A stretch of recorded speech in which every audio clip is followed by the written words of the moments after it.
Hey, welcome back to the Real Estate Excellence Podcast. Today's guest is a team lead for a top producing team here in the greater Jacksonville area. She just passed her 6th-year anniversary last week as an agent. Oh.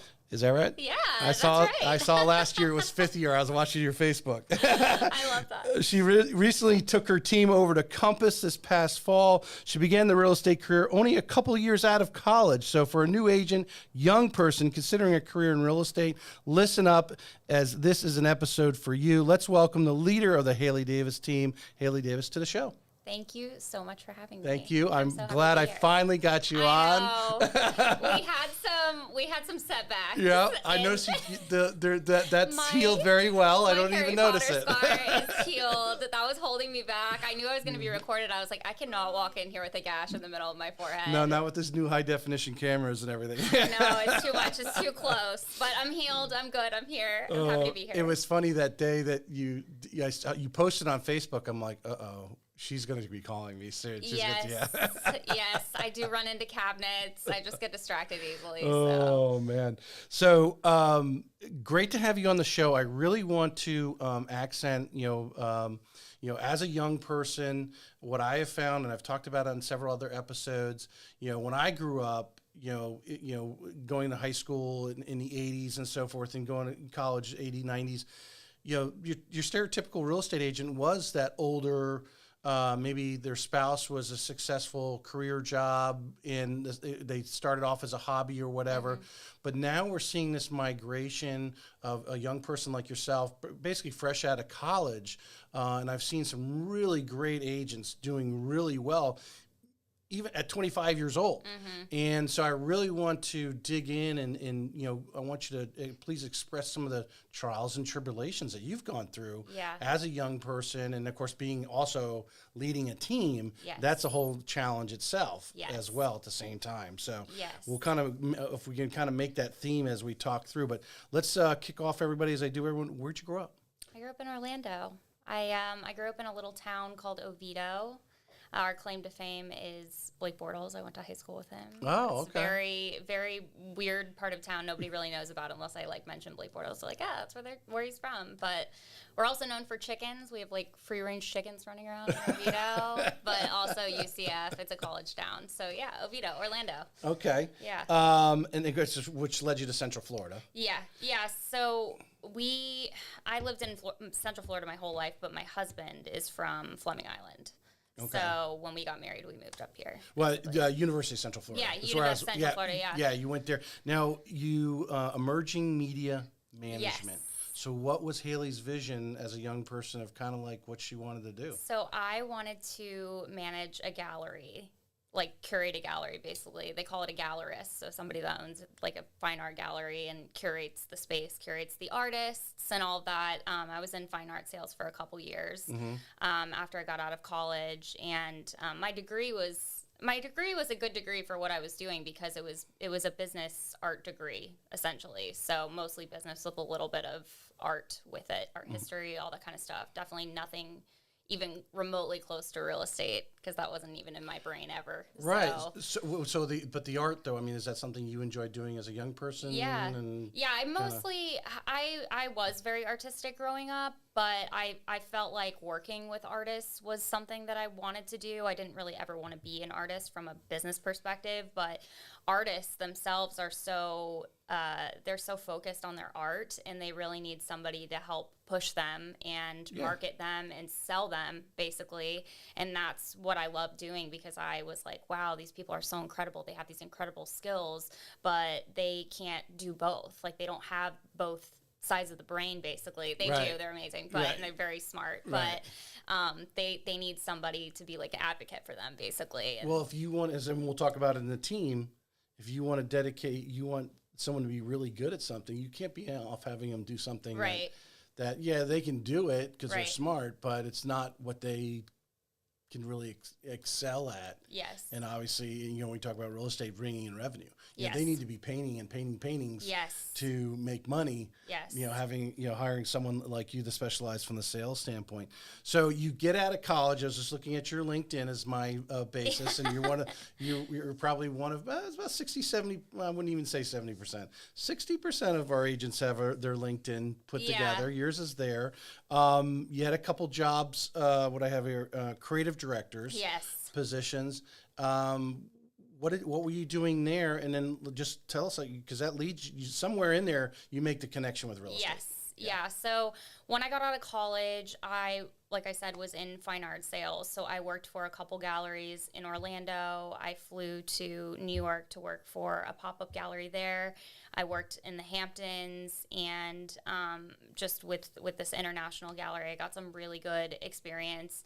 And I ended up at a gallery in Orlando that was half an art gallery, fine art gallery, and then the other half was a custom framing business, because artists, they would, you know, partner with this gallery, and then framing is very expensive. Mounting, things like that is very expensive. So they would partner with this, they would hang their art in this gallery, and then when it's sold, they would just reduce, you know, their income because of, you know, them framing or whatever. Right. So I worked for this gallery. The gallery was going under. There's not a great market. Well, there wasn't a great market for fine art in Orlando back when I graduated high school, and it was really upsetting. I remember like being really sad that it was shutting down, because I'd worked there for I think 2 years or a year and a half, and I was like, I don't know what I'm gonna do. Like, this is the only thing I have. Like, there's not that much opportunity for this in Orlando.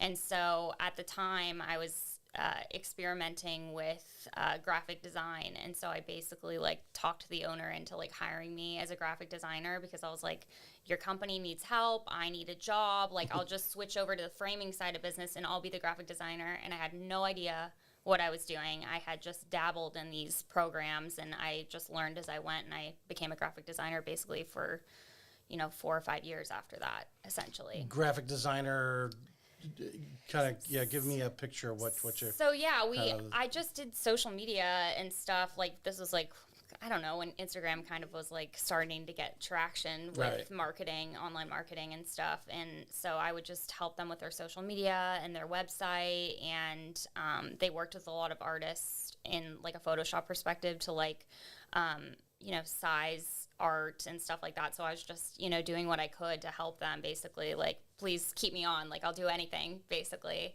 Right. And so I got kind of sick of that job and applied for another job, and then I was a graphic designer like pretty intensely for the next like 4 years. Okay. Logos. So where everything. do you start get the sense of the real estate? Real Do you run estate. into So real somebody? estate did not pop up until quite a bit after. We had a friend in Orlando. His name was Brad. He's awesome. And he was talking, he's a surfing buddy of my husband's.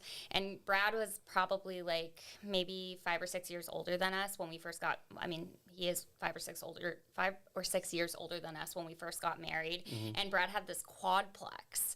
And this was like, I don't know, it was like 6 years ago. Me and my husband were like, this is so cool. Brad has a quadplex. He's living in it. He's renting it out. He's like getting free, you know, rent. Like, paying it's his mortgage, the coolest thing. And we're like, house hawking? Like, this is it's a name, you know? There's a name for it. Like, this is incredible. Like, our minds were blown. And so me and my husband were like, this is really cool. Like we just both got super into it at the same time. We started listening to bigger podcasts. I mean, bigger pockets. Yeah, yeah. We became obsessed with Brandon Turner. We learned about the Burr method, all of that. We're like, like, this is like, we didn't know it was a world we didn't know existed. And so then I was working at another job in LA. I've had a lot of jobs, but I was working my job in LA, and I basically got laid off. And at that point I was kind of studying for my real estate license, but I wasn't In planning. California. Yeah. So I was remote. So I was going like every couple weeks to California and back. It was a lot. But so I was already studying to get my real estate license, because me and my husband were like, okay, Brad did it. We should start thinking about doing it.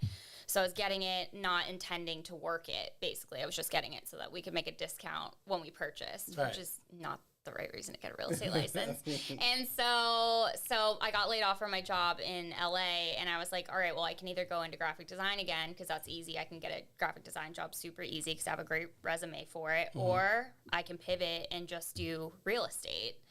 And so at that point, I was like, I think it took me like 2 times to pass my real estate test. And the first time I was like, I'm just going to go back into freaking graphic design. This is not for me. Like, this test is stupid. Like, I'm not doing this. Oh.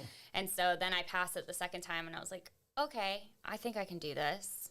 So I was like, all right, well, how can I make money when I first became a realtor? And that was to be a graphic designer for the first brokerage that I worked at, which doesn't exist anymore. Mm-hmm. But so anyways, I was doing graphic design and real estate at the same time, essentially. It was perfect.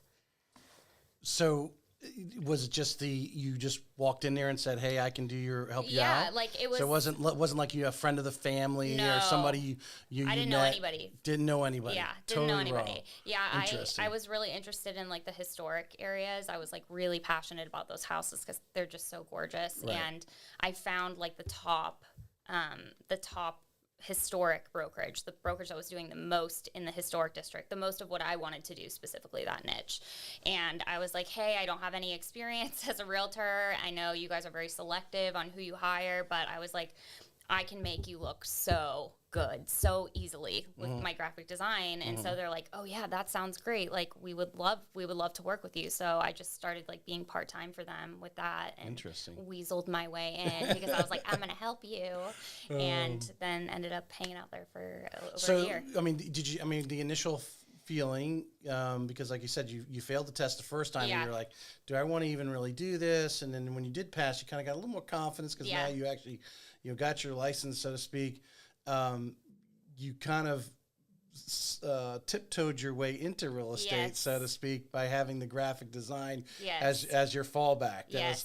You got in, you knew you were going to get paid something. Exactly. You're at the end of the day. Exactly. Type of thing. So talk about that first, those first few days, first few months where you're going in, and of course you're getting their graphic design up to speed. Yeah.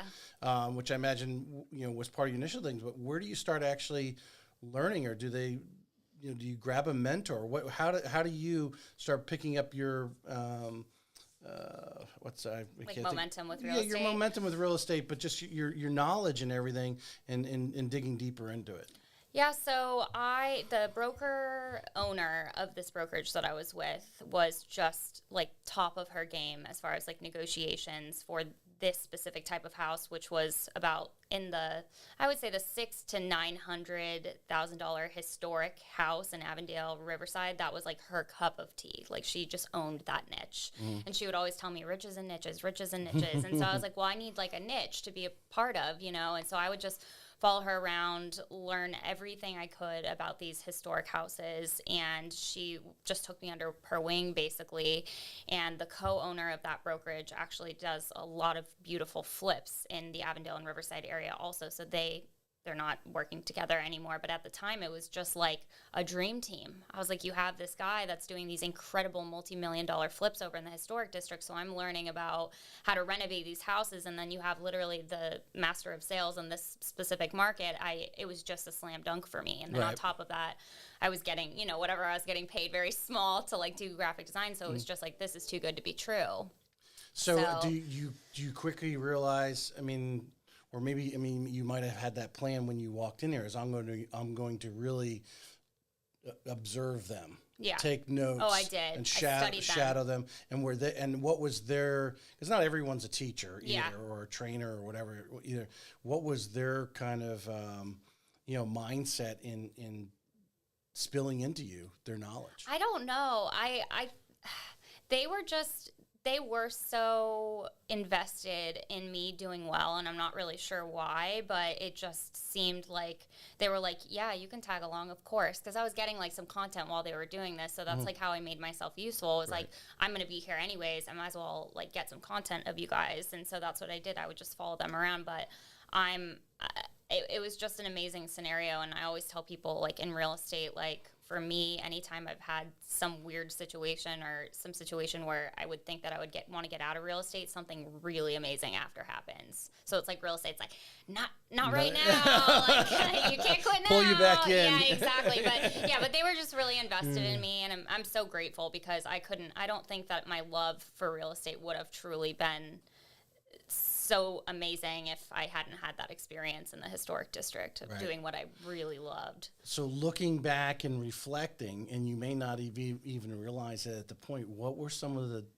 those really kind of cornerstone things that you learned from those successful people selling in the areas that you wanted to sell and flipping, that kind of thing? What were some of those things you look back now and say, I remember learning that, my third week I was working with them? Oh yeah, so the broker owner of this company was just like, I don't know if you've heard this in real estate, but like a shark. Like, they used to call me a baby shark because they're like, because you look so unassuming and then you're an aggressive negotiator. And I would Right. consider myself an aggressive negotiator. And the reason that I learned that I could do that was from this broker owner, basically, who had this amazing negotiation style. Like, I would hear her on the phone, and she was younger. She was like, I think she was mid 30s at the time when I joined. And I was like, this is incredible. This lady is so smart, so amazing. She knows so much. Like, she's so unassuming, and people really listen to her. Like, when she asks for something or she's trying to negotiate, people take her very seriously. Like, she was very knowledgeable, and she just was basically in a niche with people way older than her in the historic district, and she was just doing these incredible deals and negotiating so flawlessly. And I was like, this is amazing. Like, I have to model my business after this. Like, Right. this is the kind of broker I want to be, basically. So What do you think was her? I mean, did she do some vast studying, or is there some personal self-confidence? she was very confident, but also she had been in real estate for like over 10 years, and she was young. Like, her mom was a realtor, Oh, so okay. she became a realtor very young. She had been doing it basically her whole adult life. So that's why people just didn't expect much from her, because she looked very young, but she had way more experience than most people Yeah, did. yeah. And like, your real estate career can be fast forward 20 times if you're doing the same amount of deals in a smaller period of time.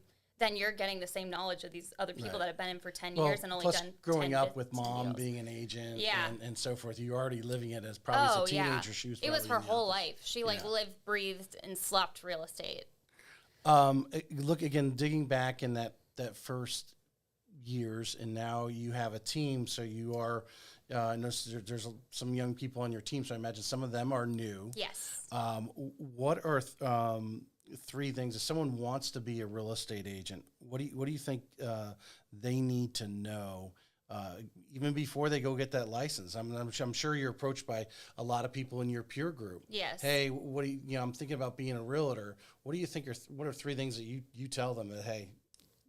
I think you have to be ready to work for yourself. I don't think a lot of people understand like what working for yourself entails, because if you have a salary job, you don't understand like how you can stay responsible to yourself throughout the week. And so I think when a lot of people get their real estate license, it's not actually the real estate that's the hard part. It's the time management and like the twiddling of the thumbs on the couch, like not knowing what you're going to do. So you really have to have a clear vision of what your week's going to look like and what your life's going to be like managing yourself once you start working for yourself, essentially. So that's number one, for sure. I guess just be prepared. Clear vision. Yeah, clear vision of number like what your week's going to, and that's hard. You don't know what you don't know when you first start, but you need a clear vision of like what it's going to be like to work for yourself. Realistic. So just to tag on that a little bit, they talk to you. You're giving them one perspective. Yes. Do you suggest to some of these, because these friends come to you and talk to you about it, you really need, or say someone listening right now, they need to go and talk to someone who has some years on them, so to Mentorship. speak, has done Yeah. some deals and doing this 5-10 years and learn, the truths of what's really Right. behind. Yeah, you know. you don't need to recreate the wheel in real estate. Like, everybody's basically done everything that you're going to do anyways. It's just a Right. matter of, I always tell people, find the person that you want to model your business after and work with them, whether it's mentorship or being on a team. Like, you really don't want to recreate the wheel. You want to do a method that's working already and improve it for yourself or make it work in a way that's going to work for you. But you really want to model your business after somebody that's done it already, essentially. Well, you know what's so brilliant about that? You've learned that. There's agents been doing this twice as many years as you have not learned that. Yeah. And having spoken to 125 top agents in the area, that is what we really drill down on, because a lot of them have gone through, starting with that first brokerage, it doesn't Right. quite mesh with them. They signed up with them because their friend was there or something, and they don't do business the same way. Or I was talking to Dustin Brome with Massive Agent Yeah. Podcast. He started because he wanted to flip houses, but realized that guy business was completely opposite of his personality.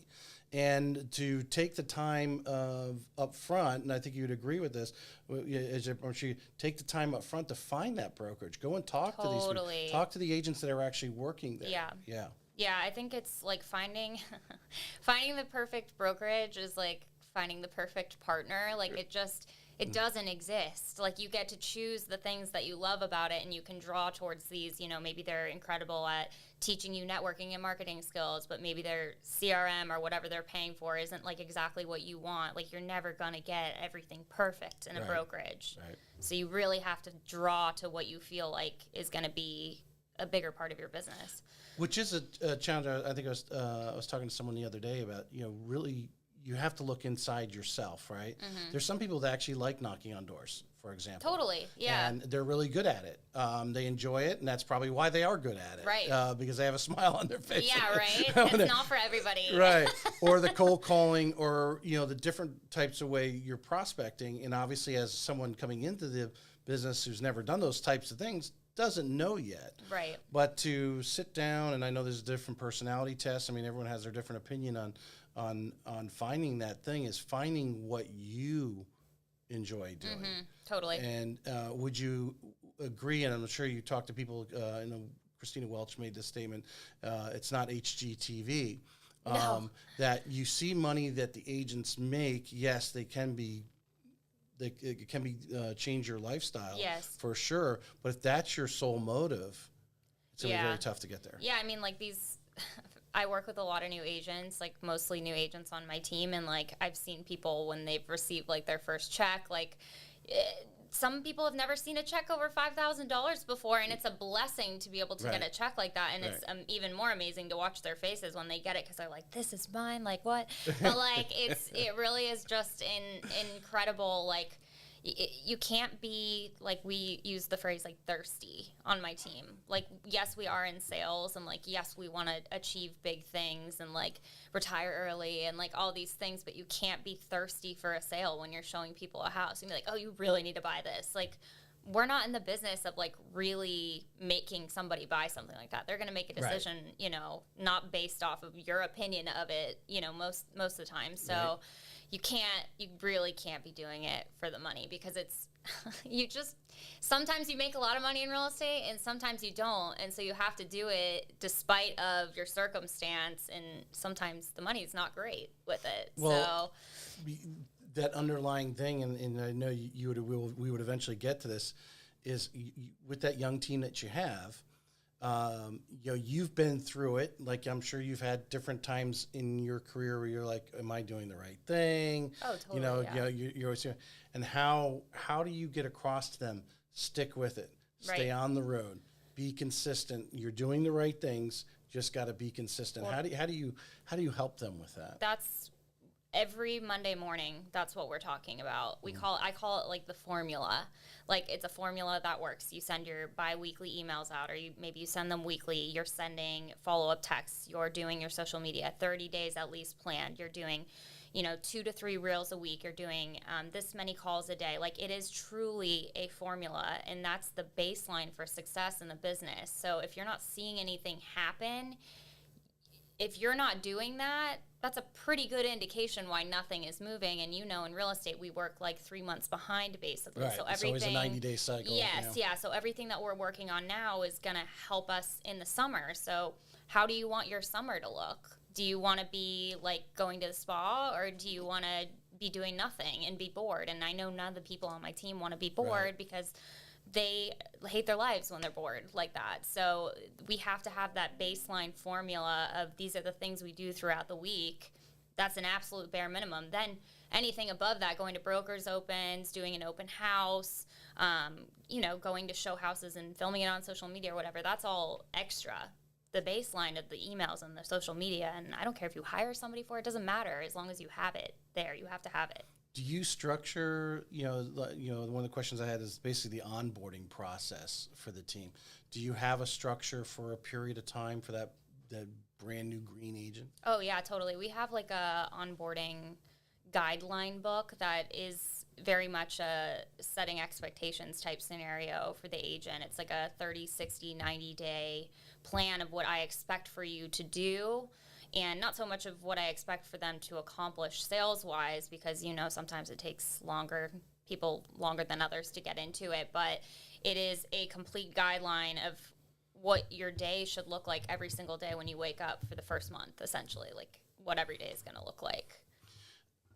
Are you having them come in the office? Is that something? Oh, yeah. Yeah. Definitely. Like when you're a new agent, I spend so much time with you, which is why I haven't really hired as many like brand new, fresh agents, because I don't have as much time. But well, we have a lot of virtual stuff out there. EXP, Real Now is out there, and Florida Homes and so forth is might as well be considered virtual.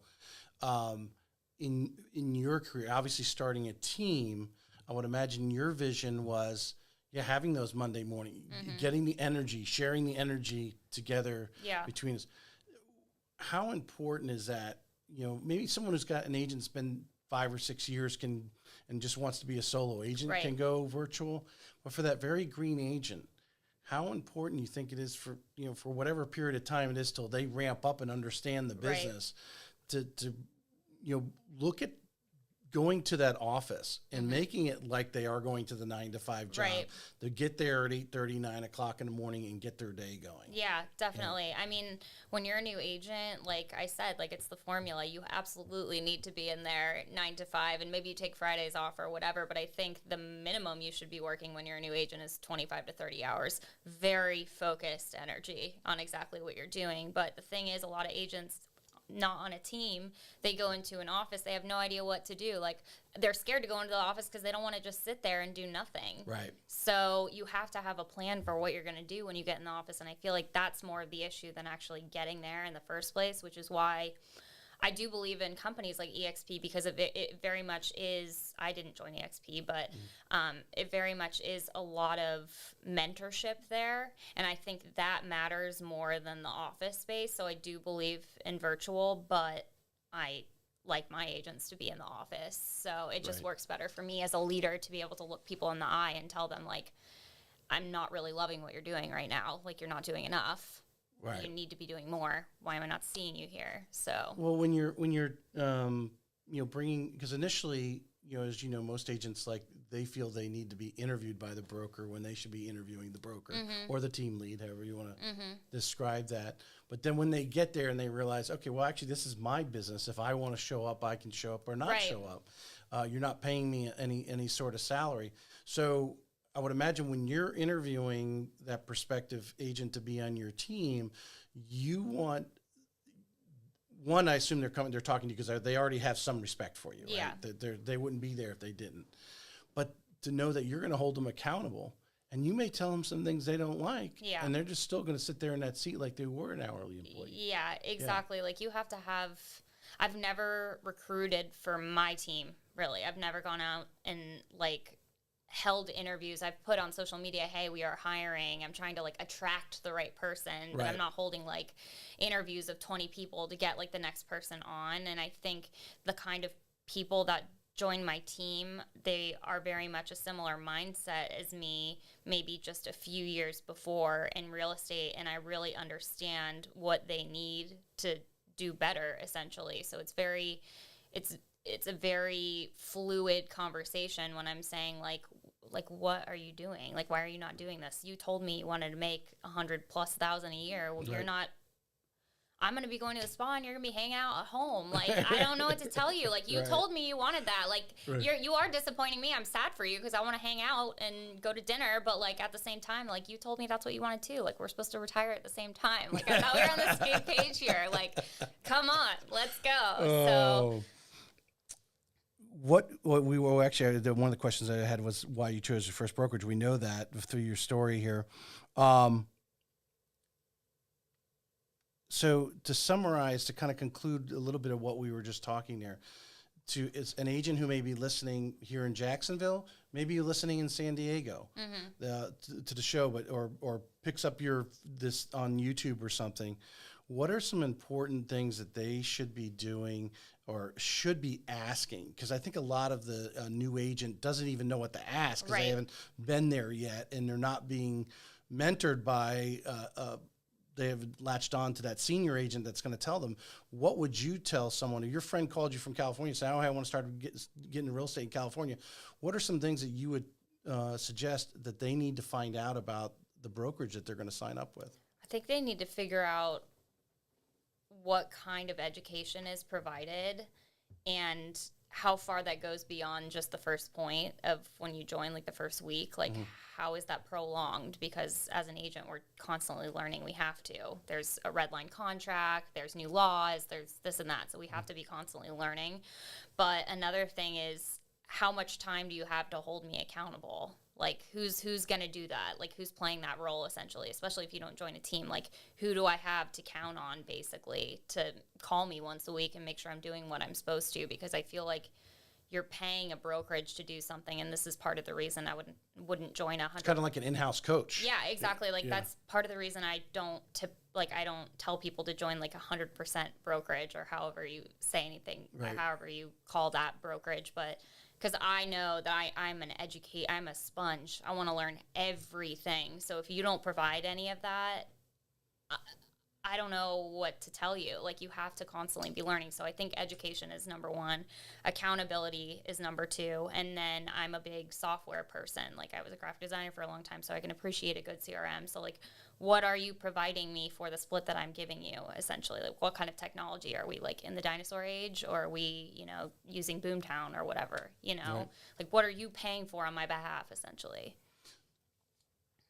Some brokerages are focused on the new agent. You to go to the other end, say like an Engel and Volkers, they want producers because they want to focus on the next level, so to speak. Totally. I guess you would call it that. So I think a lot of agents don't understand. And again, Dustin Burham, who was on my last show, explaining he actually stuck around and hit the brokerage he was at for 5 or 6 years because he didn't know any better. Right.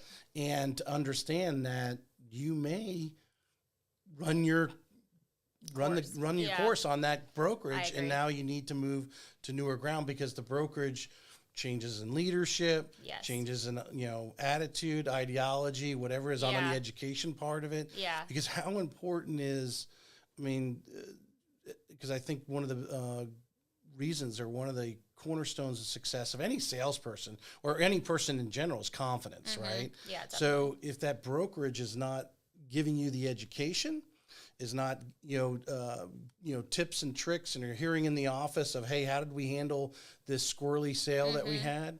If you're not getting that kind of information, when you run into those things, you're not confident, and therefore you are not as effective. Yeah, and I think there's some agents that dangerously just let her rip when they get into real estate. They just try everything, and they don't really care about the repercussions, or are aware. Maybe they're not aware of the repercussions, but they're doing these crazy things in these sales because they see, Ryan Serhant or whatever, and they're like, I'm going to do this. And like, they just fly by the seat of their pants. And I never want anybody to do that. Like, we're talking about legally binding contracts, and the amount of trouble that you can get yourself into, your brokerage, your seller, your buyer, it's too scary to just not know what you're doing. Right. And the barrier to entry is so small anyways. Yeah. That's already scary in and of itself.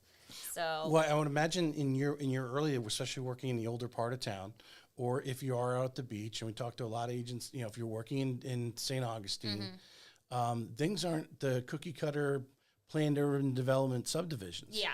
You've got title issues. You've got easement issues and so forth going on.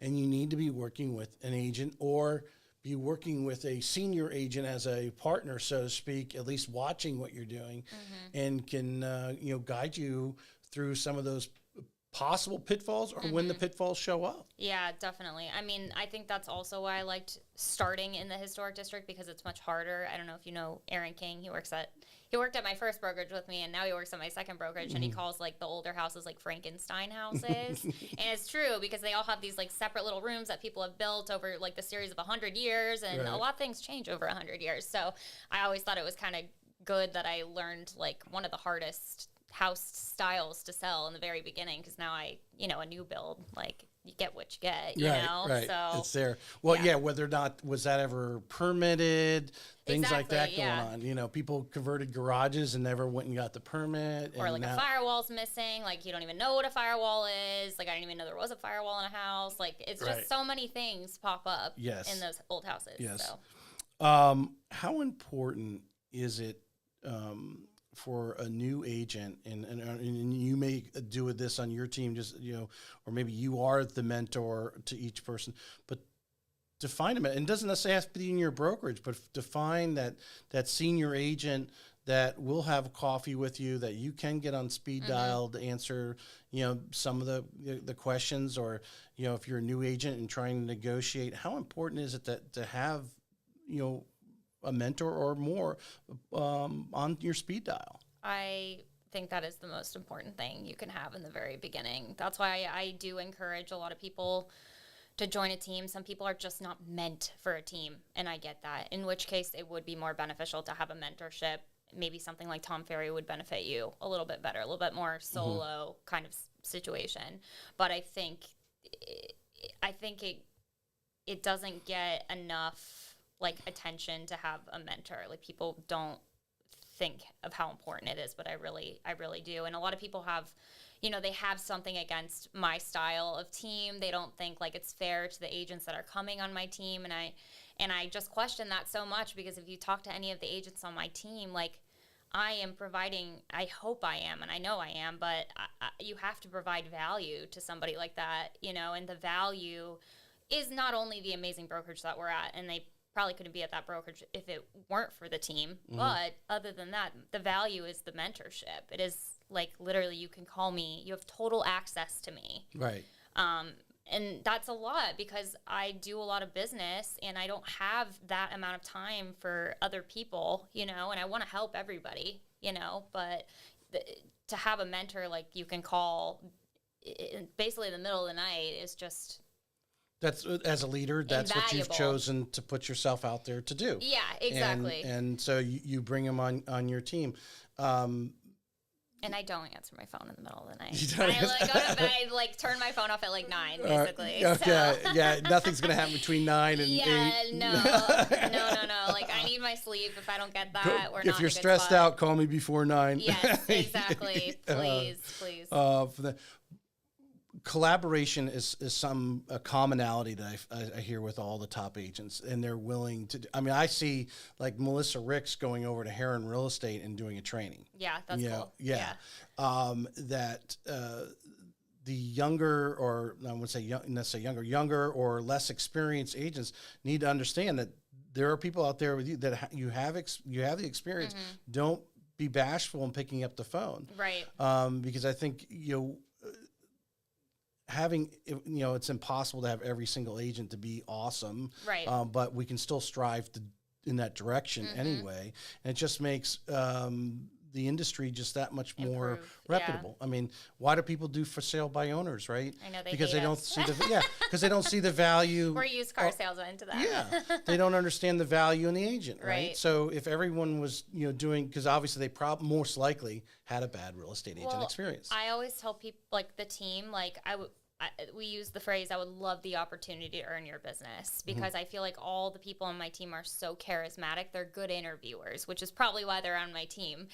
One of the reasons. And I just think like you can't have the opportunity unless you've earned it. So if nobody's willing to meet with you, to work with you in the first place, then you're never going to get the opportunity. So like if you're a for sale by owner, like I would love the opportunity to earn your business. Like I promise you, if you sit down with me for an hour, you'll get something out of it. You still don't have to hire me at the end of it, but I promise we'll probably end up friends. Like we're probably going to, you'll learn something, and I can probably talk you into working with me. Right. Like I would want to work with me. So, I mean, that's a confidence thing, but you know what I mean? Tell us a little bit about your team, how it's structured, from a support staff, and then from the agents you have. Tell us a little about about your crew? Yeah, so we have 6 full-time agents, and I consider a full-time agent anything over like 25 hours a week, 25 to 30 hours. So full-time agents. We have an in-house operations manager. She basically functions as, like, I call her an assistant to the team, essentially. So she does my social media, both the team and my personal, and then also is an assistant. So if somebody needs a sign or something like that, they're calling her, not me, which is crucial. Yeah. And then we have a transaction coordinator, which is really nice. We've always had a transaction coordinator, and if you're a new agent, just spend the money. Like, just do it. Like, don't be silly. You don't need to be doing that paperwork. You need to be making sales. So get yourself a transaction coordinator. Or handling the other chores in your life. Yeah, exactly. You just don't need to be doing that paperwork. Yeah. And so then we have that. I have had inside sales, but for right now, it's not really necessary for, like, this market. I think perhaps in the future, if I come to a point where I have a bunch of unattended to leads, which, as the team ebbs and flows, sometimes you have 2, sometimes you have 6, I don't know. So we try and retain everybody, but you can't always. Yeah. So, but anyways, we have had a inside sales agent. We don't anymore for this market. But yeah, that's it. We're a small but mighty team. I'm trying to remember who I was. Who said this, and I don't know because I do, as much as I put the show out there on social media and stuff, I do study what some of the other real estate industry people are doing as far as social media is concerned and things like that. And of course, obviously talking to everyone on the show, so sometimes I confuse the information, but they said the first thing you should do, actually, you know what, I think now it's coming to me. I was talking to Jordan Ferrer, and Ken Knapp was coaching. The first person you should hire is that assistant. Oh, totally. How important is it in you're leveraging it? It's not just your assistant, it's the team's assistant. That person's going in every morning and that they're getting that social media spin out there, getting those things going for them, that they're not even having to think about it. Right. And they may go create some content and send it to her so they can post later on, but they're moving forward and doing what they need to be, which is truly prospecting. From this moment. So, how important, especially as even a solo agent, when they reach a certain level, to bring that assistant on.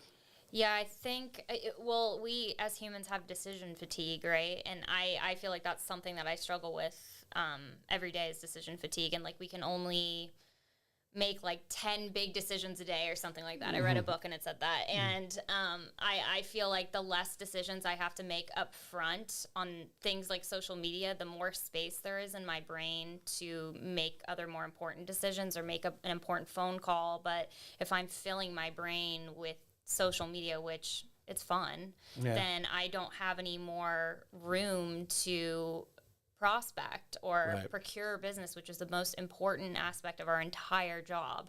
So if you're not thinking about doing a social media, or you feel like you don't have enough time yet, like there's different levels of hiring somebody like that. Like we have somebody that's full-time and I pay her salary, but like I didn't always have that. I couldn't always pay her salary. I paid her hourly, and I could, maybe only do 15 hours a week. And I had, these specific things I wanted her to accomplish during those 15 hours, and you just scale it, but you have to start somewhere because you really can't do it all by yourself. You have to delegate at some point. Right.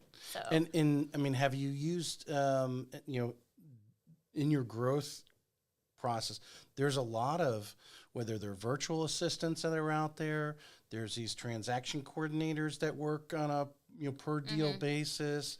Fiverr, there's guys out there you can just send them the video and they'll cut, make the reel look really nice and put it out there. Have you utilized anything else? Yeah. Yeah, I've used anything and everything you can think of. I feel like you just have to keep trying to figure out what works and fail forward, essentially. But I mean, I've fired people. I've had a role, like I said, inside sales that works for some markets. For me, it doesn't work for others. So you kind of have to like make that decision. But as far as like different types of management of social media, doing it like a virtual assistant versus like somebody in person, I'm just like a very in-person kind of person. Like I want to be able to meet with you, and I'm very visual, so I want to be able to meet with somebody and see like the ideas that they have for like how they're going to make my social media look. And it just so happens that our operations manager, we have the same brain creatively, I feel like, so she already is thinking it by the time I've thought about it already by That's the time cool. I've asked her, which is Yeah. cool. And she's been with me for a couple You started to years. sync together on Yeah. what your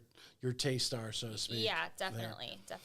So you've grown up in the real estate business as social media has become an important play. How important is it?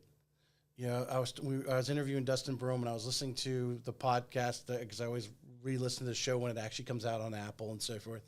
And my question to him is, was one of the things like, what would you recommend? Three things you'd recommend to a new agent? He's like, video. Video, Yeah, yeah.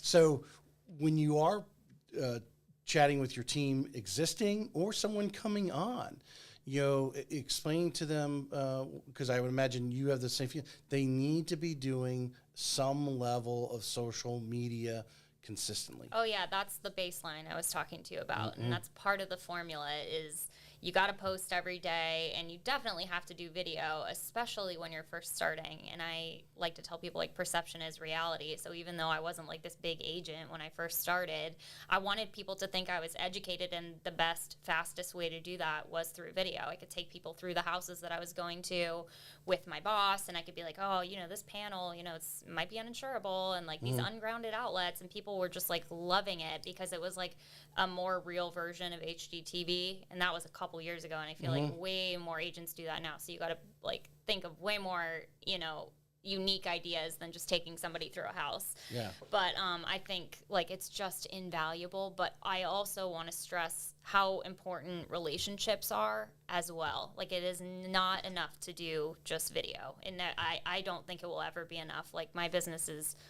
basically 100% referral based. Even though I buy leads for the team, my business itself is 100% referral based. So like the most important thing to me is social media, but also the personal connection I get with people. Like, I don't feel like that should be pushed to the side. How, when you meet a person for the first time who has been watching your social media, because I imagine you may not say, I got the lead from that. Right. But we know these people coming from out of state, they are Googling us. They're watching us. They're watching, yeah. They want to know. They're watching you. They want to know who they're meeting. Yeah. And if you're out there doing it consistently, is it not giving you a little bit of street credibility because you are doing like informative videos you were just talking about? It gives you some credibility. Yeah, for sure. Like, people know you. Well, I think it is street cred, but I also think it's personality because people want to work with people that are like them. That's just the nature of business. So I think, like, yes, it's important to inform people and have them remember that you're the informer, but it also is very important for people to really clearly see my personality because I want to win them as fast as possible over anyone else. And I think, I don't know Melissa Ricks very well, but I know she does that very, very well. She is herself 100%. People know what they're getting before they start working with her. And I think that is way more valuable than the information that you're teaching somebody about a new home community, a new build community. Right. So I think I use social media to get people to really understand like who I am. Right. Because they can't be with you all day long. Right, And exactly. they don't know the other things and the other interests you have in your life. Exactly. Whether you're a soccer mom or you like the Sundays, you like to go out in the boat like I do. People bond to that kind of stuff. Or you have, I know there was one, I was listening to a podcast the other day. The guy started putting his bulldog in his video. Yes. And the guy called him. Made contact with the guy. I have a bulldog too. Yes, exactly. That's how it is with my golden doodle. I think my golden doodle gets me a lot of business because he has other friends all across the metaverse. So the circle back to the team. How long have you, because you changed brokerages, but how long has the Haley Davis team been in existence? I was thinking about this morning. So 3 years. 3 years. Yeah. What is, what is the number one challenge? If someone came to you and said, I'd like to start a team too. What is your biggest challenge? What would you tell them? The biggest challenge is separating friendship from work. I think, in my mind, because I am a younger agent, and a lot of younger agents join my team, and we are on the same level, but we can't be really. So like I don't want to ever feel like I don't want anybody to feel like I'm better than them. I'm not, but I am in a position of leadership, and in order to maintain that position, it's a very fine line in between who you're friends with, who you hang out with on the weekends, like hanging out with other people and their spouses that are on your team. It's just, it can be very, very messy. And I think some of the relationships and some of the agents that have been on my team the longest, those boundaries are very sacred and respected. And like, we don't hang out with them and their spouse or their boyfriend on the weekend. We don't. It's work.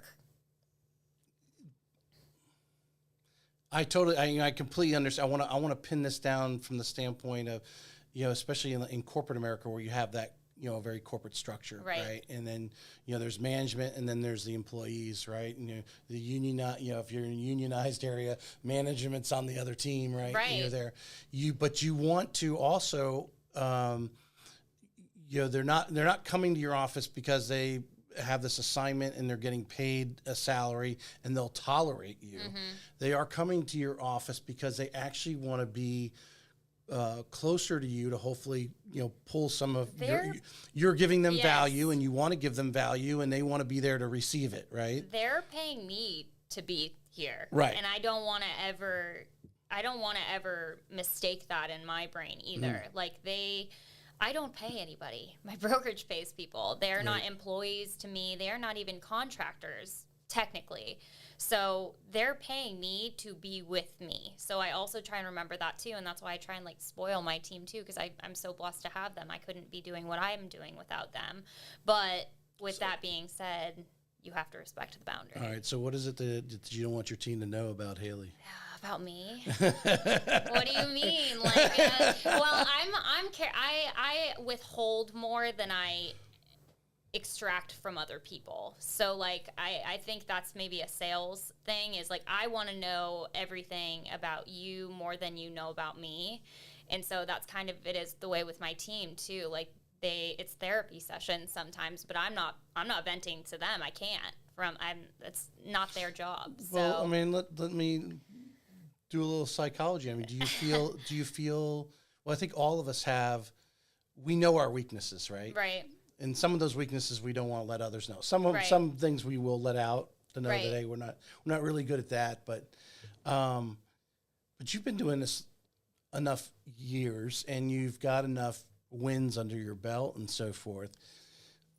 But do you still have that kind of behind the conscience that you don't want to let them see you with your guard down, so to speak? For sure. Yeah. I like to present. I come in on Monday and I'm dressed professionally because I have to set the bar for other people. But when I'm home, I'm just wearing, I don't know, beach clothes. I live at the beach. Right. So, but I don't want, I always want to have myself presented together for my team. I want it. Am I allowed to curse on the show? Yeah, of course. Okay. I want to look like I have my shit together. I always want to present myself. If you consider that a curse. Yeah. I want to present myself like that to my team because that's what I want them to think. I want them to think I am doing everything I'm telling them to do plus some, basically. Because you do it. Because I do it. You have to do it. I've done this before, I'm telling you. And you need to have your shit together. And I want to look polished and I want to have my words polished for them. But in actuality, a lot of it is just my confidence that's kind of covering up other stuff, just like anybody else in sales. I'm definitely not perfect. So, and I struggle with anxiety and depression, but I don't bring that to work. I can't. Right. 100%. So if there are people listening that do suffer with anxiety, that do real estate, you understand what a struggle that is to keep your shit together. It's very difficult sometimes, but. Do you think,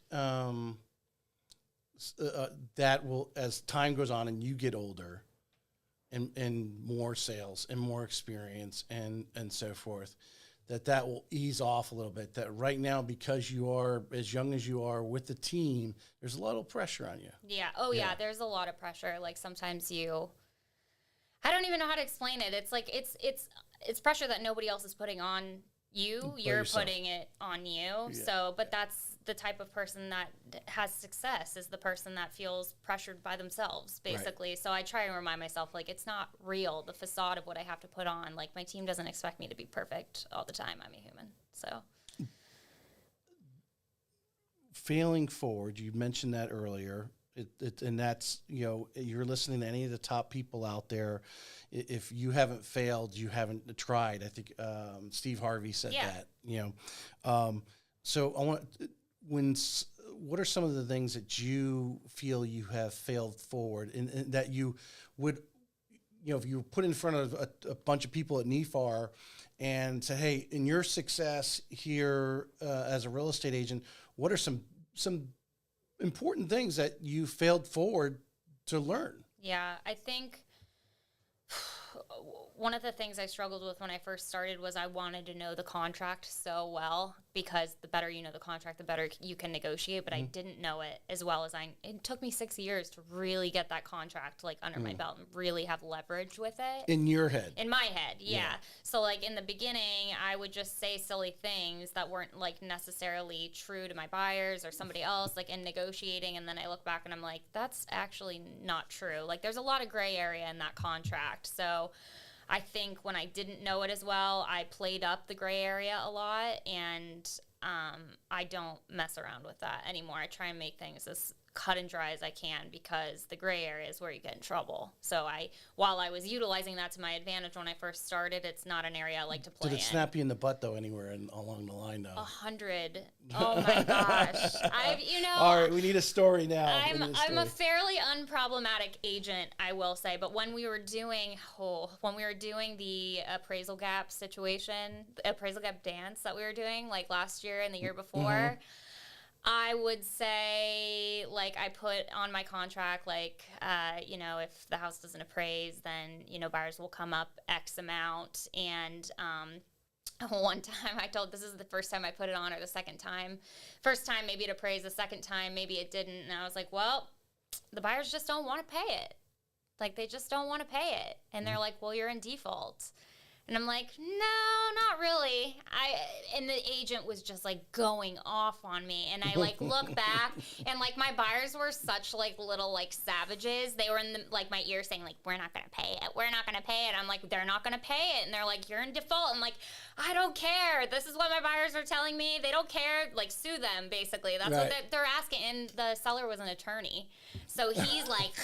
The agent is an appraiser and also an agent. It's just the worst situation you can think of. And then funny enough, so we got along. We got the deal done. My buyers ended up coming up, but not as much as we said we were going to come up in the contract. I'm not saying that that's right. I'm just saying that's what happened from negotiations.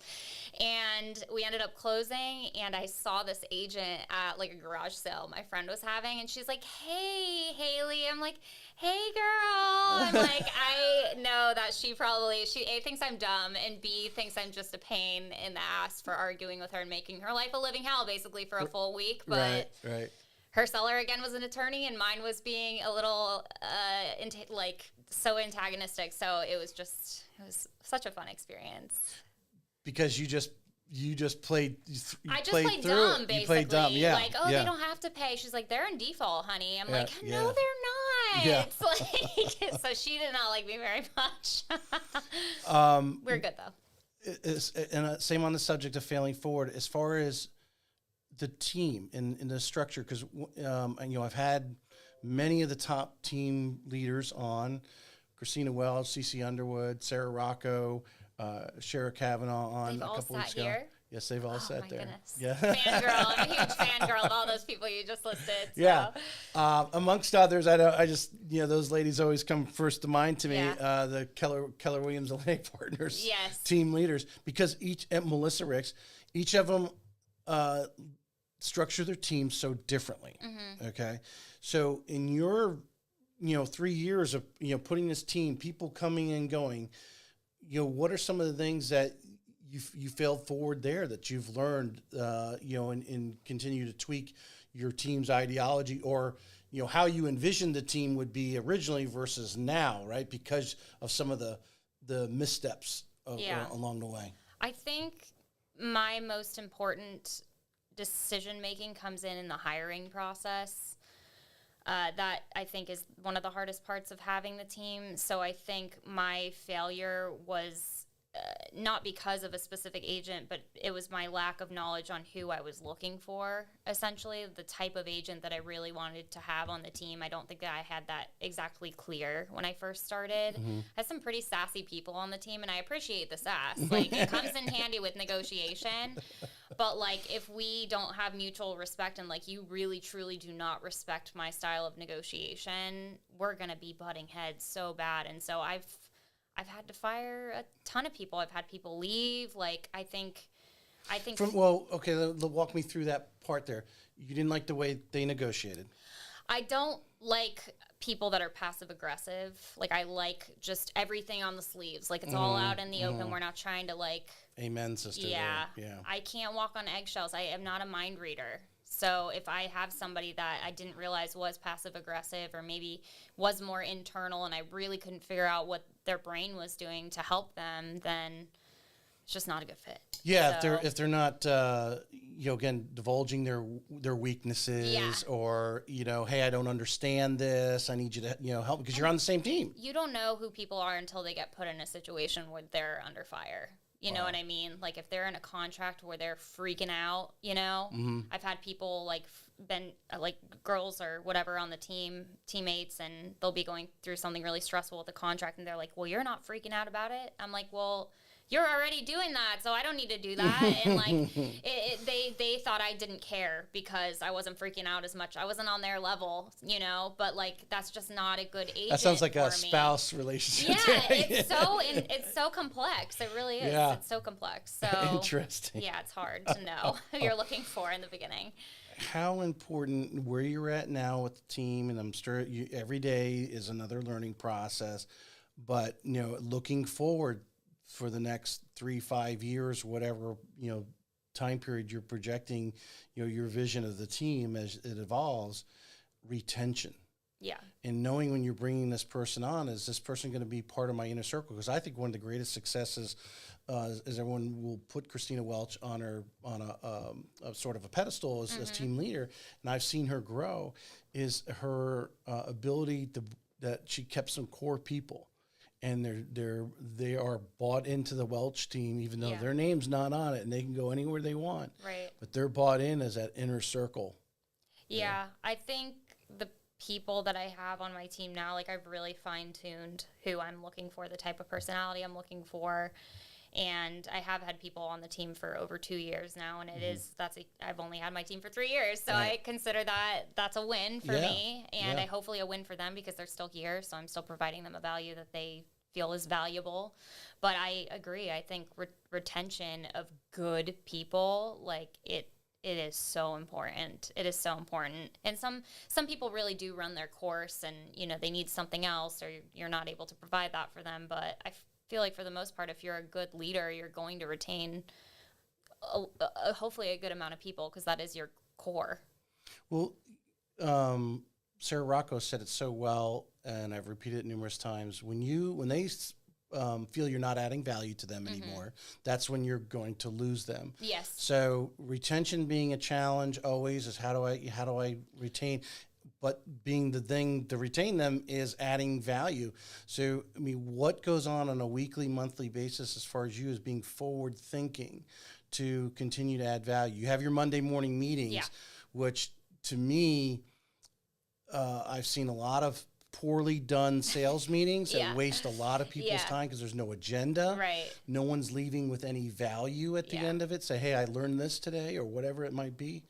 How important is it, as a leader, to be forward thinking so you are adding value? And what are some of the things that go through your mind in that challenge? Well, our Monday morning meetings are super productive, and when people miss them, they're very sad because it doesn't start the week off on the right foot. And if they can't be there, I'm like, oh, you can't be there. Like, what's going on? Like, why can't you be there?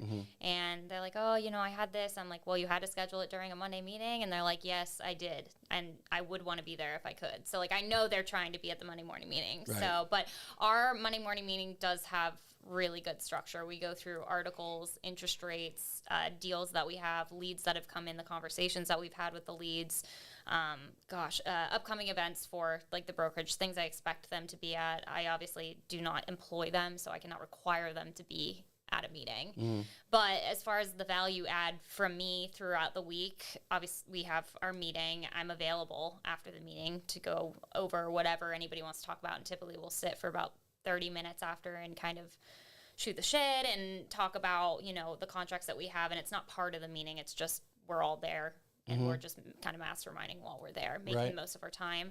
But we do one-on-ones probably every other week. I found it's a little overwhelming for agents to do it every week, but that's 15 minutes of extremely focused time. What are you doing good? What are you doing bad? What are your goals for the next 2 weeks, basically? And then that's like a word vomit of everything that's happening with their deals and their life and everything. It's very focused. Phone is off. I am there 120%.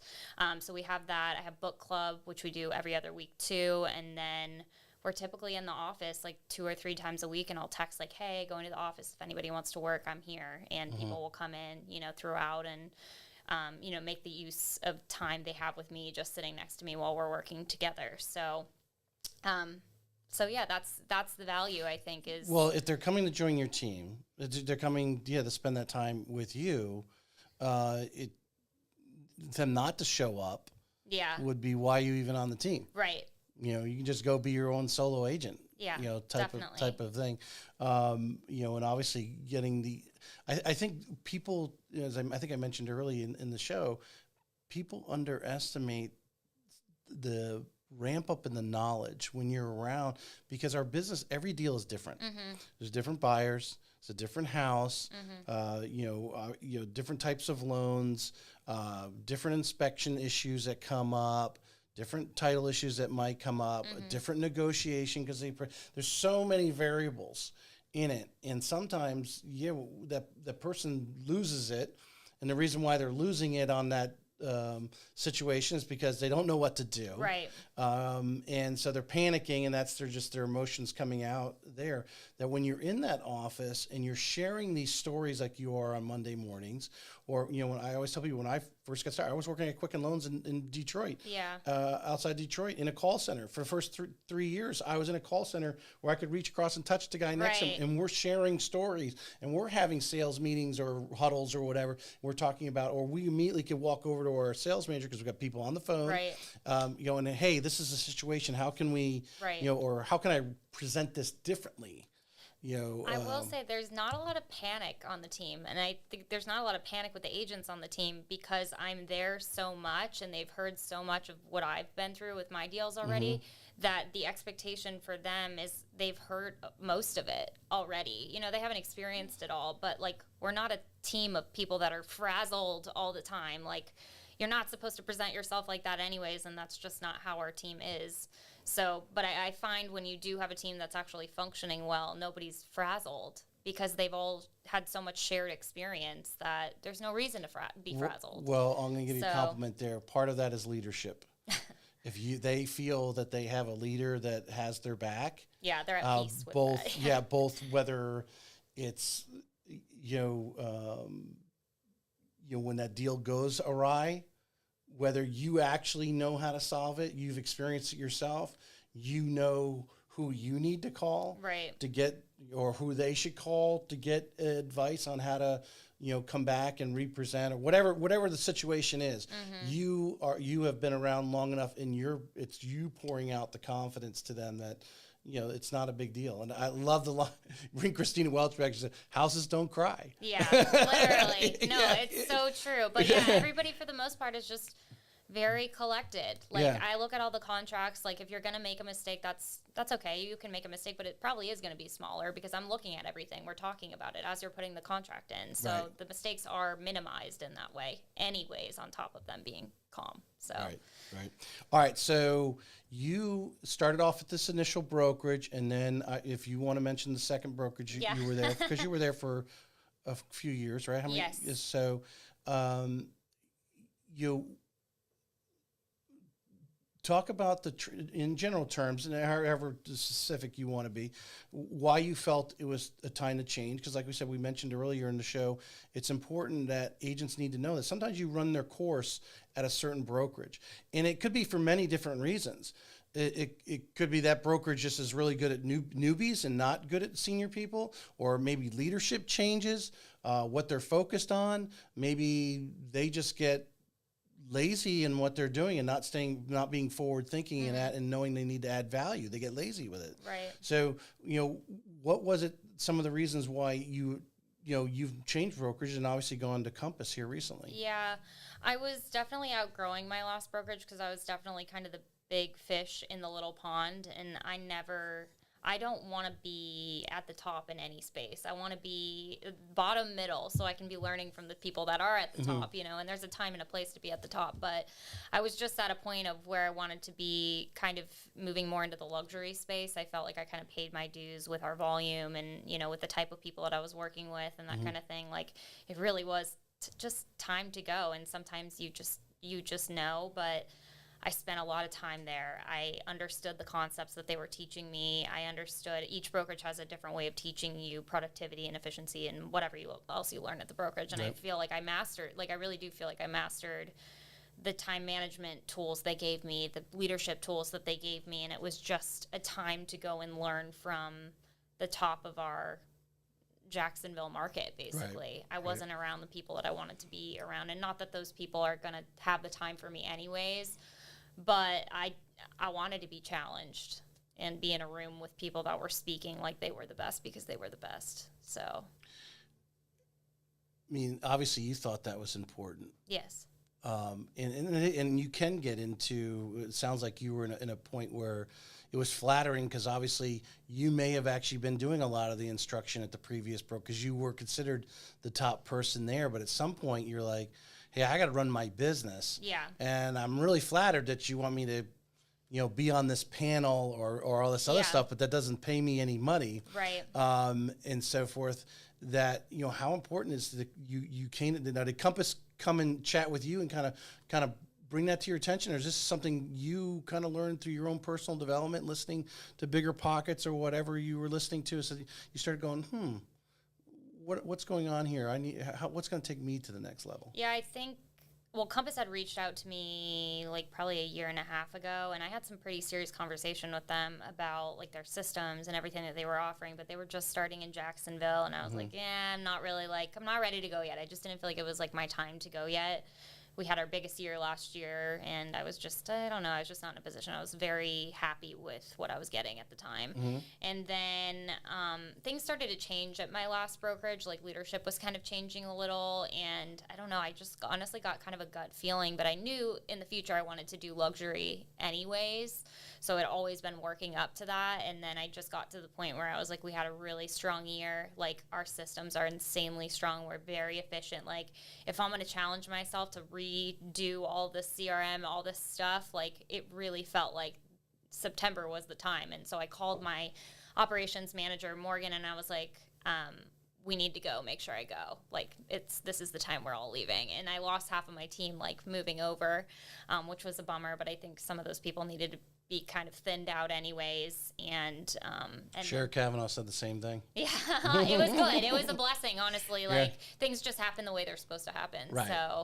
So yeah, but it was an amazing decision. Like, Compass is an incredible company. They get a lot of flack, but from somebody that's with the brokerage that values social media and technology, and it is a very technology forward company, like literally one of the most innovative companies that's present right now in this market. So their systems are just like, I can't explain how great they are. You mentioned process and systems, and it was like I mentioned, I was cutting some old reels from my interview with Melissa Ricks, and she talks about processes and systems.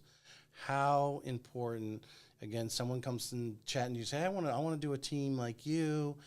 How important, from the credibility standpoint, and just fluid, that you're not caught up in a day-to-day minutia of non-income producing tasks, is your processes and systems within your team. It is absolutely everything. From the second that we get a contract to getting inspection quotes, there's a person with the responsibility for those things. It is, you get the contract, you get the quotes, you send it to the transaction coordinator. The transaction coordinator does this.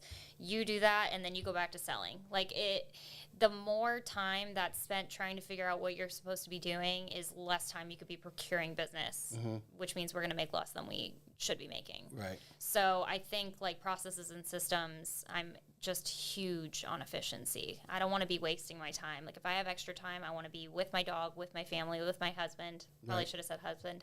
The dog. Family, dog. I'm reordering those. He's amazing. So husband, family, dog, like, or on the beach somewhere. Like I don't Right. want to be spending any more time. This Enjoying the fruits of your labor. Yeah, I mean, exactly. that's- I don't want to spend any more time working than Right. I have to. Right. So it's like if I have these amazing systems, then I get to spend more time with my agents, but also more time doing what I want to do. So From the get-go of the team, I mean, how quickly did you realize it? Did you have a good mentor that you were watching, that really drilled that into you? Because I really, we talk about these great team leaders we've had on processes and systems. The faster you can get those down, and of course you're always tweaking something here and there, but that's easy. But getting those things down and knowing everyone knows what they're supposed to be doing and are in their lanes, how were you able to get a mentor, or was that something you had to fail forward on early in your team building? yeah, at my last brokerage at Red Zone, we had an amazing coach there, and I was able to bounce off a lot of ideas with him on, how systems and processes looked. And I spent a lot of nights staying up super late, just being super type A and writing out if this, then this, if this, then this. Like there is a solution to every Whole schematic. Yeah, exactly. It's just all written out. It's a timeline. It's everything. Like, and I enjoy that. I like setting expectations for myself and for other people, and like I like to know what's coming next. That's probably the type A in me. But it's just so important. I think spending the extra time to stay up till 1 or 2, not all the time, but 1 or 2, if you're really feeling like you're in the mood to get Right. some shit straightened out, stay up till 1 or 2. You're going to be so much better off with a clear plan of how you're going to move your team forward versus like throwing things against the wall and seeing if they work that way. Like I'm all for failing forward, but there is a level of organization that is an absolute must to reach any kind of success. And if you want to start a team, these processes are out there. There are teams that are doing it. You may tweak it a little bit, but because I think you staying up to 1 or 2 o'clock in the morning and actually drawing out the schematic, what if they say yes or they say no, it goes this direction. Post-its, anything. You fully understand the process that when you're able to look at your production report and see where deals are at, appraisals in, whatever types of things, and who should have that, Right. or who you need to call because Right. why hasn't that file moved, Right. to the next step? Well, and I think it's comforting for the agents on your team to know who they call. And I don't want them calling me to order signs. Right. I'm not ordering you a sign. Like, Right. not to call me for that. So, like, but there is somebody that you can call, and she answers the phone every single time, probably more than I do. So And knows exactly who to call. exactly. And just And did it she'll an get- hour ago. I was like, why are you calling me? I'm not this is not gonna be a fast process. Nobody wants me to order a sign for them. I promise you it'll take me forever. And I can't stay focused that long. So call the person you need to be calling for the sign or the pictures. All right, let's finish up here in just the last couple minutes and really talk about Haley, the real estate agent. Okay. So hopefully we can get some good reels, or if someone's watching this, like I said before the show, one of your possible fans, someone considering, using you, sees this show or sees this clip right here. What if someone's hiring Haley to represent them, buyer or seller, and you can differentiate what you do, because obviously you do something just slightly different for a seller than you do for a buyer, but why should they be using Haley? I am probably one of the most organized people, I always have my systems and my processes hammered out so well to decrease any kind of stress that a seller or a buyer might have. And I've sold multiple houses and purchased multiple houses. It's a stressful process. So me taking on the stress for somebody else, I'm happy to do it. And honestly, it doesn't stress me out. That part of the real estate doesn't stress me out, taking on other people's stress.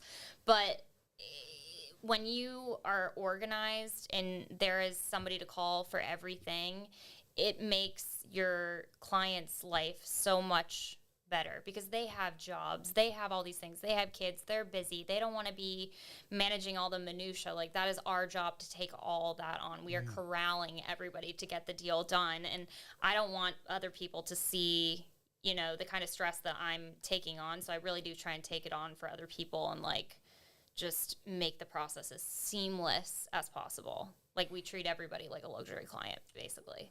You know what you just said, I relate back to you said your team, you know, you don't really have people panic on your team, and I'm going to go back to you again. It's you, because you're cool. You have your processes down. You know, if stuff hits the wall over here that you need to do something Right. to act. So because you have taken the time to map out your schematic of, you know, all the different ways that you can turn. You've got probably you know, other really experienced people, brokers, top agents in your speed dial that you know you can call on. You know, so something squirrely that you've never seen before Right. comes up, and I really yes, definitely the processes in but that gives you the confidence, and I think that air is just whether it's your team or your customer is feeling it from you. I feel it from you right now. You're confident in what you were talking about. You didn't hesitate in any of the questions that I had, and like had to like go in this deep thought. You knew exactly what to do because you've got everything channeled. You know, maybe it's that A personality you talk about. Yeah. But you know, you've got it done, and that a client looking to work for you is going to. And just even if you are younger, to go, you know, buy a $10 million home in Jack's Beach. Haley's going to have everything squared away. Oh, yeah, we're good. Yeah. It's going to be great. For you, it might not be great for me. It might be really stressful for me, but you'll Yeah. never know. Well, they're always stressful, Yeah, especially exactly. especially when they're borrowing money in the higher Yeah, ends exactly. and so forth to make or their income isn't exactly the just a nice easy W-2. Exactly. I know that creative income that people have. Yeah. Ugh. But I think that confidence comes from you because you've taken the time to put the processes and systems done, not only as an individual agent, but obviously you've poured it over into your team. And so they know what to do when stuff Yeah. hits the fan. Confidence is literally everything. Yeah. I can't. And it's something that you really have to work on and like really work on with yourself too. And we learned this at my last brokerage, but like if somebody's not working with you, they're doing a disservice to themselves. And I truly believe that our team is superior when it comes to knowledge. So I don't want you to be working with another realtor that doesn't know as much as I do on the subject. That's scary. Why would I want that for you? I like you.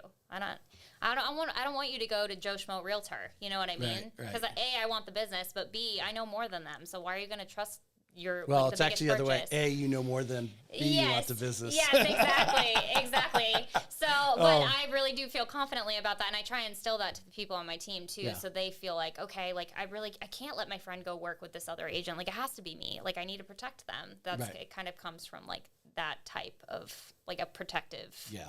So what you mentioned the other agent, and it was a reel that I saw a couple weeks ago. So I started asking this question: what is your biggest pet peeve when working with an agent on the other side who isn't, whether they're just a bad part-timer, because I know there's good part-timers, so we don't say I don't want to label because they're part-time, they're Definitely. bad, but a bad part-time agent who's not staying abreast, or they're just lackadaisical in the way. What is some of your pet peeves that sometimes you have to control yourself because you really want to reach through the phone and like grab them by the throat? I think people that like I hate to say the word mansplaining, but like when a man is on the other side of the phone, or even a woman, and they act like literally better than you because they're older. And I'm literally like, we've probably done the same amount of business. Like we probably have done Maybe. it. You've been in. Probably not, I've actually. maybe done more than you at this point. So I don't know why you're speaking to me in a manner that's so like, what do you call it? Like you're looking down on Yeah. somebody else. Yeah. But people don't do that as much to me, but they'll do it to my agents. So it's not a pet peeve of mine because I can handle myself when somebody's on the phone and they're, talking down to me. But when they're talking down to my agents, I literally want to be like, give me the phone. I'm going to talk to them and call them and be like, listen, like we are on a top producing team. You're talking to this person right now, but I'm on the other end telling them what to tell you. So you speaking to them like that, it makes nothing gets to Do me you have more. you conferenced sometimes? Oh yeah. Actually said, hey, let's It's do a 3-way conference ridiculous, call. like the way that my new agents on my team get spoken to by some agents in the industry. It's disgusting. Like it makes me furious. Nothing makes me madder than somebody like speaking down to one of the agents on my team. Why do you understand it's stressful, and there are people who like, that commission check is important. I mean, you spend all this time and energy. Maybe you haven't sold anything in months, or maybe this is your first sale, and you've been blank for 4 or 5 months, and this is going to be your first deal. It could be a little stressful, because we all want that win. But I mean, what do you think that sets some of these agents off to be more adversarial versus being collaborative? Because I find that obviously the more experienced and successful agents, not saying they all were like that at the beginning, I don't know, but they're more collaborative and understanding, hey, we got to you're trying to sell the home and I'm trying to buy the home, and we're all trying to get there at the end of the month to close. Why do you think they get some adversarial type attitude sometimes? I think people's perspective of what a good negotiator is very skewed sometimes. I think in order to feel like they have any leverage in a transaction, they have to take on this defense mode. That's not a good negotiator. The negotiator is the person who's your friend. That's the person you should be scared of. And I had a couple deals past where a lady was on the phone like, you should know this, you should know that. And I'm just thinking, like, I literally had to slow her down and be like, I don't want you to mistake anything I'm saying on the phone right now as me not being on your team. I want this to close. And it was like a shack. I was closing a shack. My sellers were investors are like, get rid of this. So I'm on the phone like, listen, me and you, we're on the same page, girl. Like, I want to get this closed. I want everybody to be happy. Like, please do not mistake my tone of voice for me being confrontational. That's not. I'm just a very frank person, and I want to accomplish the same goal So I think when you bring it down and humanize it like that, it really is. It's a true reminder to other people, because I think she was Russian. She was so fiery. I loved it. I loved that she was fiery, but she was difficult. She was difficult for me to deal with on the phone. And so finally I just leveled with her. I'm like, listen, like, I like you. Like, we're going to get this done. Like, I really feel like it's going to happen for us. But, like, I want you to know we're on the same page, because half the battle is just getting along with the other agent. Right. So many deals. I mean, I've even killed deals because I've gone off on people, for sure, and I'm not proud of that, but, it gets fiery, so you have to just level with the other person sometimes. Right. Like, hey, like... Well, how important, talking about that is to actually, as an agent, to get out to some of these... you going to Jack's Real Producers at the end of the month? Good, yeah. Good. All right, so I'll see you there. So to get out and meet some of these agents face to face. Yeah. Because there's no doubt there's animosity when people don't know each other, right? You think but when you actually have met face to face, right, it just makes it a little easier for them to pick up the phone. I mean, the top 10% of the agents do 90% of the business, and so half the time when I'm showing houses, I know the agents that are on the other side, so it's in my best interest to be friendly, and your reputation is everything anywhere, but especially in Jacksonville, because it's a huge small city. We know everybody here. If you go to Publix, it's crazy. But it benefits me to befriend the other agent in more situations than one. So when I go to these Real Producer events or whatever, when I'm meeting the top people, like, those are the people that I want to socialize with in the real estate industry, because those are the people whose listings I'm showing and negotiating with. And if I do have a good relationship with them, that's going to reflect amazingly on my buyers if I'm submitting an offer. So it just is in your best interest to befriend, like, catch more flies with honey. So to have a relationship, and if I called you and said, Haley, my sellers are being real pains in the butt. Yeah. They've got to have this. You know that I'm telling you because it's the truth and what's going to close the deal. Right. So you then know how to go in your position yourself to your buyers to say, we need to do this to get it done. Right. Or vice versa, or whatever the situation is. And it's not adversarial, or I'm not trying to throw you, I'm actually getting right down to the brass tacks. This is what because we're collaborating. Well, our goal is to put these two relationships together. I'm not a fluffy words person. Like, I just need to know what you want, and I will try and bring that to you. Like, if this is the kind of offer that you want, I will do my best to bring that offer to you. I don't like this back and forth, like, crap of, like, people feeling like they have to be, like, use these fancy words to, like, be an incredible negotiator. That's not part of being an amazing negotiator. The interesting thing is their clients are generally not hearing the negotiation. I know. So there's no show you have to put on. Yeah, exactly. Yeah. Exactly. And I don't feel like I'm performing for anybody. And I am an advocate for my buyers and my sellers. And that's why I try and set the expectation from the very beginning of what kind of negotiator I am. So you know how I'm speaking to these other people when I'm on the phone is the same way I'm speaking to you, basically. You just have to humanize the whole process because it really is just like the Wild West out there. Yeah. So you just have to rein it in as much as you can, try and get it all to the closing table as smoothly as possible. I'm going to wind up. Anything you'd like to add? No, I appreciate you having me here. I'm glad it got you on. I Yeah. really appreciate it. Great story. Great. you. There's going to be a lot of great reels out of here that we'll share and repurpose. I'll send your team obviously the video if they want to cut it up. Perfect. But I think a lot of great information. Awesome. A lot of great stories. Thank you. You're a great Thanks, interviewer. Haley. This was fabulous. Thanks, Haley.